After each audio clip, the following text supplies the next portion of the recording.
How we doing, everybody? Hope everybody's having a great weekend. I kind of wanted to follow up now that everybody's kind of seen Mandalorian Season 3. I kind of wanted to jump into it and give my 2 cents on it because I'm going to show some spoilers in here. But I want to basically start by saying I didn't have as much of a problem with it as a lot of people did. I know that a lot of people had really negative connotations to it, and I've heard the other reviews, and I can't say I disagree with any of it, but it didn't bother me as much. I still think that there was a lot of cool stuff here. I still love the cast. I love the look and feel of the show. I do feel, for the most part, I can't say 100%, for the most part, it feels Star Wars, which is unusual nowadays. Even with Andor, I couldn't even get through Andor because it was so slow and it didn't feel like Star Wars. I mean, everybody said it was great and everything like that. I'm sure it was. It was very difficult to get through. I'm not sure I care about any of the characters except for Mon Mothma. I don't even care about the main character in that. But anyway, not to digress. Let's talk about Mandalorian Season 3. So again, there will be spoilers.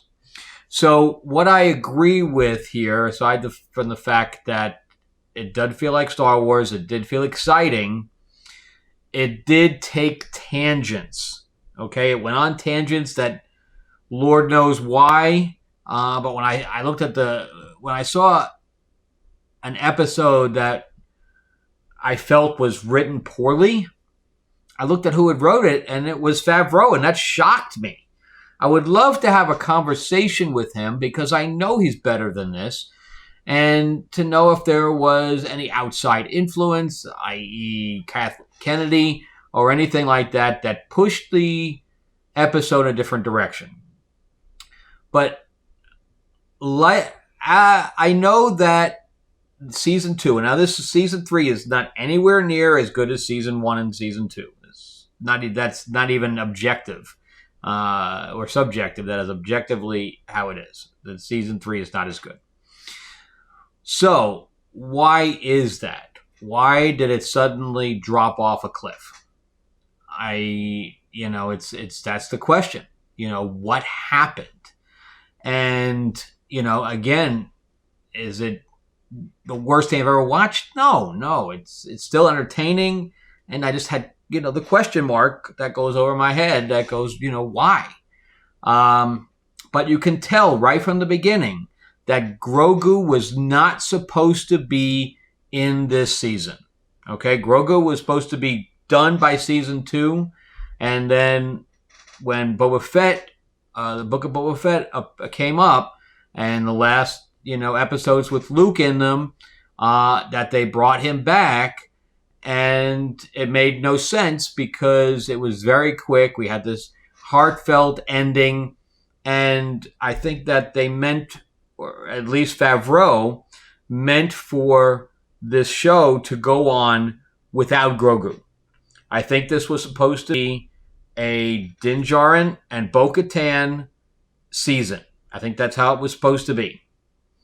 And that is a piece of what we got with Grogu. He felt thrown in because I guarantee that they didn't want to give up their cash cow merchandise with Baby Yoda. So that was the story there. I think that's absolutely the case. And I think that was part of the reason why Favreau was like, you know what, you're going to mess with my show, I'm just going to dial this in. And that's how it felt also. It felt like completely dialed in, like he just didn't care. And there's so many missed opportunities here, and a lot of the other reviewers have pointed this out, and I completely agree with all of them. So let's go through the list real quick. So we start off with the Apostate. So we start out with Din Djarin's magnificent enter into the episode where the Mandalorians are all fighting a big monster, like a big crocodile, on the beach because they're doing a special ritual to indoctrinate a new member of their group who's a youngling.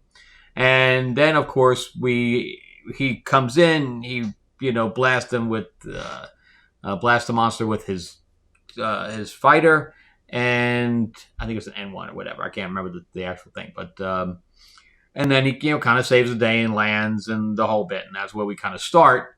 And he decides that he is going to go bathe in the waters of Mandalore, but Mandalore is supposed to be uninhabitable, so he has to figure that out. And he wants IG-11 to join him, even though IG-11 has been destroyed. So that's how we start, okay? And I want to show you that I'm a big fan of this thing. So, I mean, these are hundreds of dollars of figures here. Oop, I just lost Baby Yoda. But there's Grogu with him. But this is the Hot Toys of Din Djarin. And then, and I'm a big fan of Katie Sackhoff. And here is my Bo-Katan. So yeah, I'm a big fan of this show.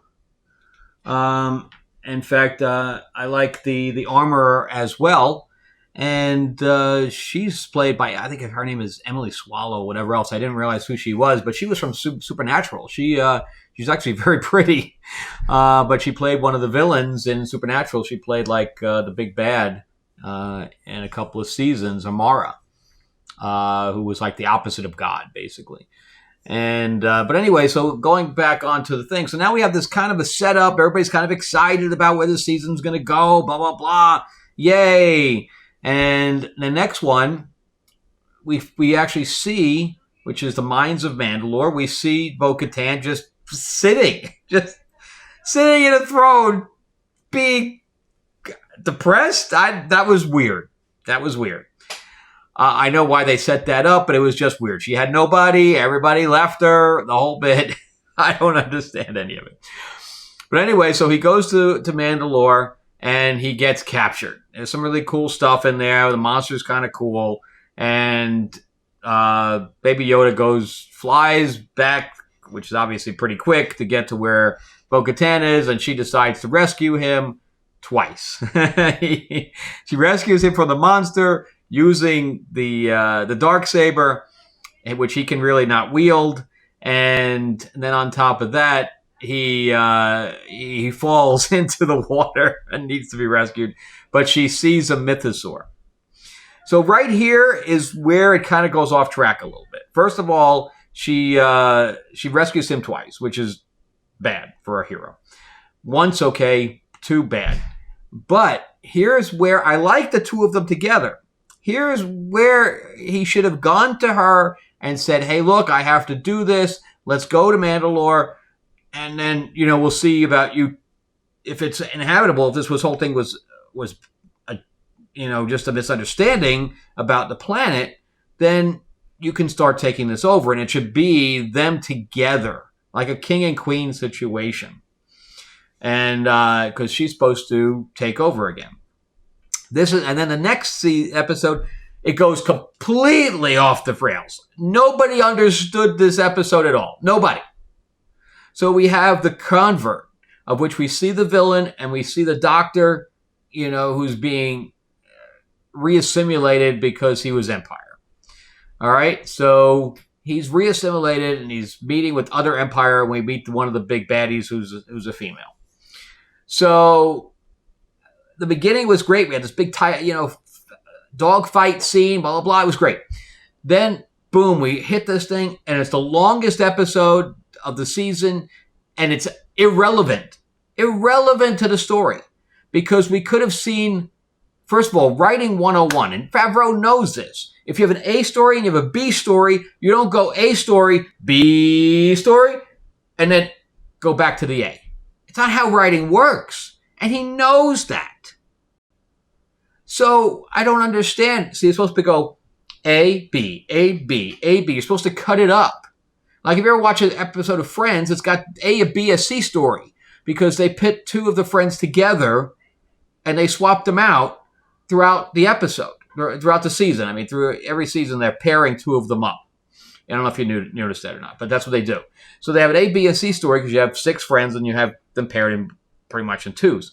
So they go they tell that for a couple of minutes, and then they go to the next couple of minutes. It's a B story, and they go to the C story. It's a couple of minutes, and then they go back. And that's how the pacing makes TV go faster, right? If you're watching a good show, it goes faster because you're interlacing A and B stories, right? Here it was A, and it was bookended with A at the end, and we had this big, long, nonsensical thing about characters we didn't care about. So anyway, that was the first bad episode. I mean, that was bad. Then we went into the Foundling.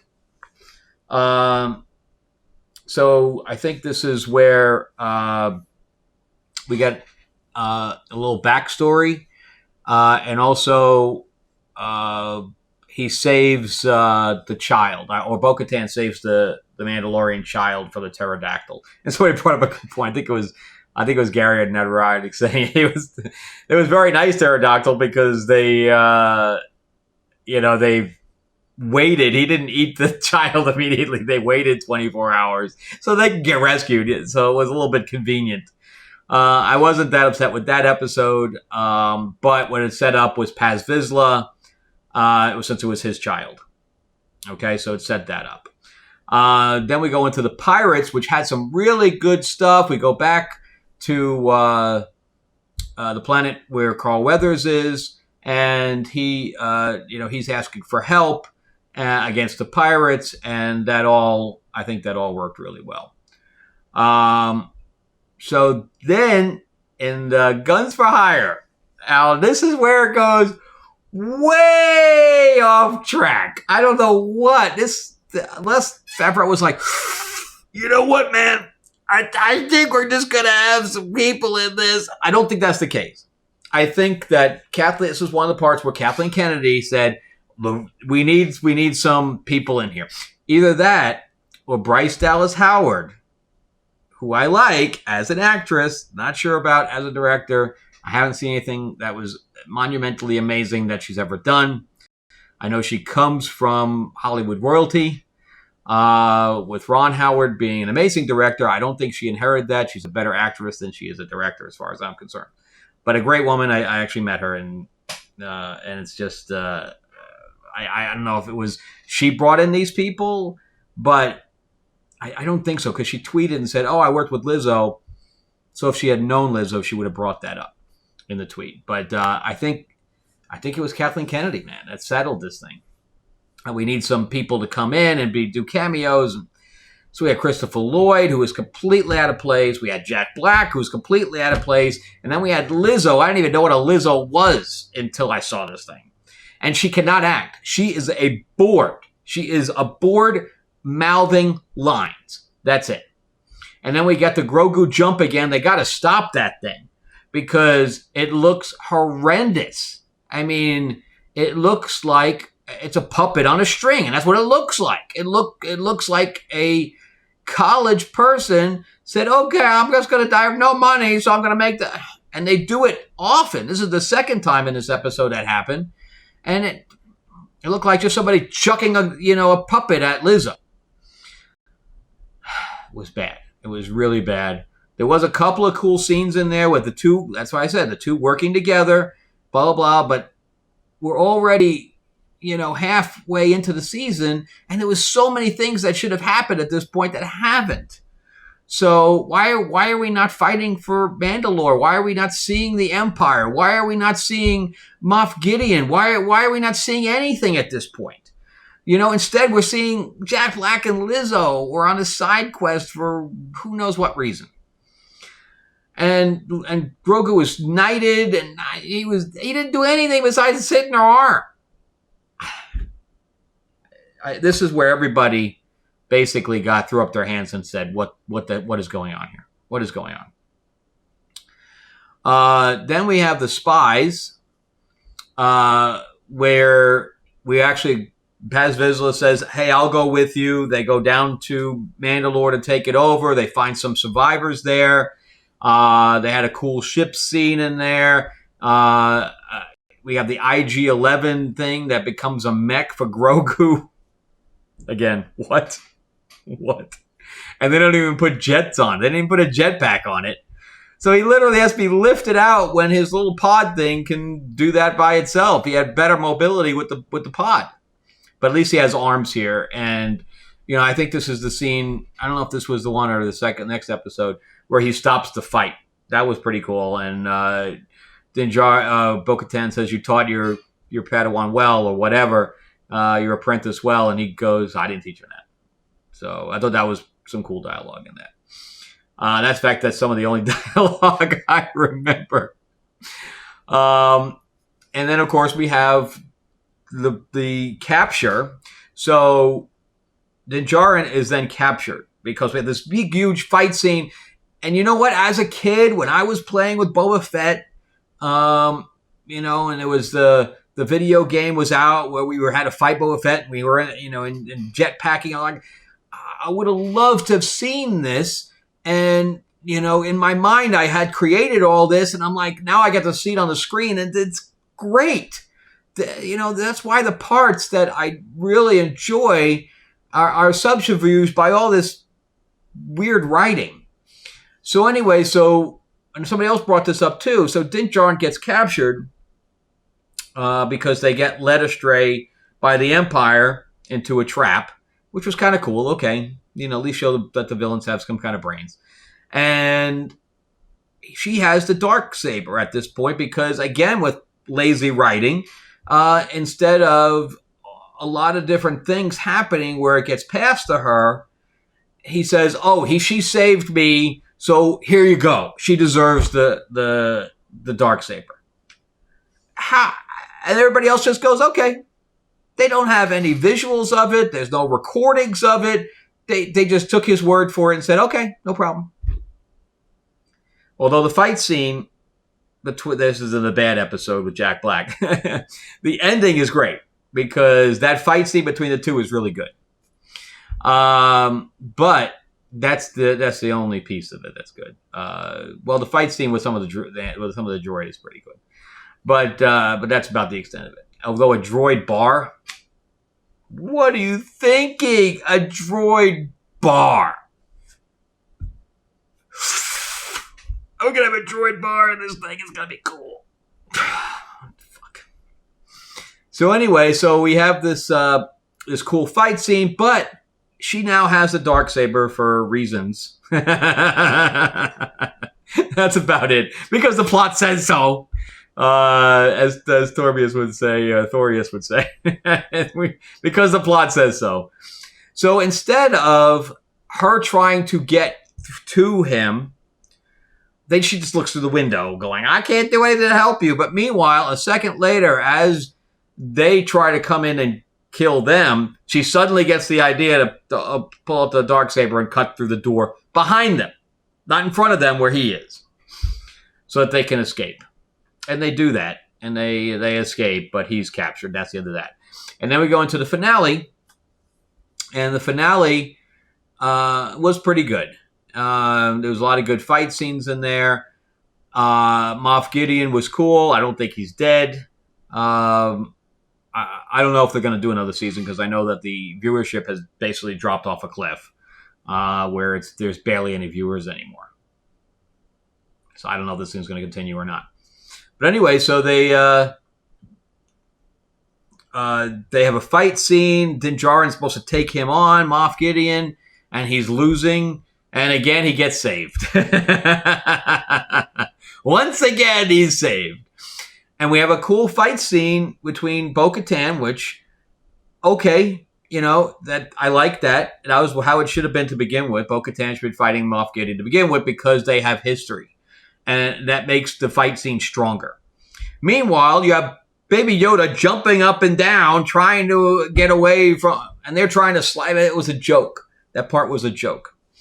So Din Djarin goes in to save him. But meanwhile, we have a fight scene going on between her and Moff Gideon, and he destroys the Darksaber. What? This whole thing was about her getting the Darksaber. She finally gets it in one episode. They destroy it. With no saying, we'll fix it. No, nothing. It's gone. What are you thinking? So then Din Djarin and Grogu go onto a plantation, onto his little hovel or whatever else, and that's where it ends. And truthfully, that's where it should end. Now, the other thing is that the guy who was Boba Fett, I forgot his name, but anyway, he put it out a tweet or whatever else that he was supposed to be called to be in this season and wasn't. Boba Fett being in this season and joining the cast, especially towards the end, would have been great. So he invaded his series and he could invade his series. And I don't know why they didn't do that. I don't know. Maybe they don't like that he's speaking out like he is. Anyway, so let me know what you guys think. But yeah, there was so much missed opportunity for good action scenes and, where we could have taken these characters. Grogu should not have been in it anymore. It should have been a Bo-Katan, Din Djarin, and having them reclaim Mandalore, and which only happens in the last two episodes when it should have been the course of the entire season. And the mythosaur was never paid off. And the whole thing with the other bad chick or whatever else with the doctor, that was really never paid off. We should have seen Moff Gideon gaining power or his control over Mandalore this entire time. And we don't see any of it. And it's just basically thrown in there. I don't understand. And now instead, he goes back to doing bounty hunting. Whatever, it's just weird. All right, well, let me know what you guys think. And also, remember that I am launching. It's going up at probably next week. I got to get an exact date for Destiny Aurora, the audiobook, the graphic novel, all of that is going to be available on Kickstarter. We have over 400 followers right now, so please go in there and get notified about when we're going to launch. And you'll be able to see all this stuff in there. You're going to be able to not only get the stuff for Destiny Aurora, you're going to be able to get Tales from Ravenor, and I got more reviews coming in from people who have read the digital version. It's getting reprinted right now by Ingram and Spark, and I'll probably be fulfilling after that because I didn't like the way the printing came out. And then Lords of LA, the first issue 3 is just about done. I have maybe a couple pages left. All the penciling's done. Almost all the inking. Maria's almost done with the inking. And James Brown, yes, that's the name of my colorist, is almost done with the coloring as well. So we're getting pretty close. I have one more cover to do as well. All right, and so look for all that. And again, let me know what you guys think of Mandalorian and how it fell off a cliff. All right, thanks, guys. Have a great week. All right, and remember to subscribe and like and all that YouTube stuff. All right, bye-bye.